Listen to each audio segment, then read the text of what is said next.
de toute façon, je porte pas le bébé, donc elle va faire ce qu'elle doit faire. Depuis la nuit des temps, ça marche comme ça. Ma mère a accouché, ma grand-mère a accouché, bon voilà. Et puis quand il sera là ou quand elle sera là, la petite, on fera ce qu'il faut. Quand j'ai été papa pour la première fois, je lisais les livres que ma nana lisait, en fait. Ce truc de pamplemousse, de machin, de melon, de trucs. D'ailleurs, dedans, je l'ai appelé c'est un bébé ou une salade de fruits. Mais ça m'a aidé. Mais pourquoi ? Parce que j'avais envie de m'impliquer. Le point de départ, c'est toujours l'envie. Est-ce que tu as envie de t'impliquer dans ce projet qui est juste le projet de ta vie, en fait ? Ou est-ce que tu prends ça avec un peu de distance en disant « Bon, de toute façon, je porte pas le bébé, donc elle va faire ce qu'elle doit faire. Depuis la nuit des temps, ça marche comme ça.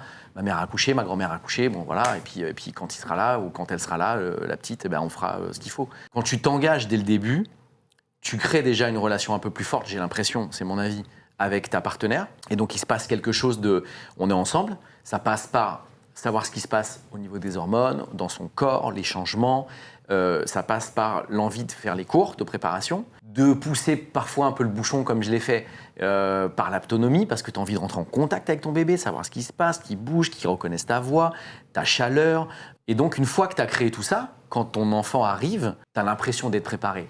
Tu as déjà bossé un peu le projet, après tu te prends quand même la grosse claque de la parentalité. Tout le monde l'apprend, là, pour le coup. Ça, quoi, que tu sois préparé universelle. Ou pas, ouais, c'est ça. Que tu sois préparé ou pas, quoi qu'il, c'est un bouleversement. Mais au moins, tu as eu ta formation.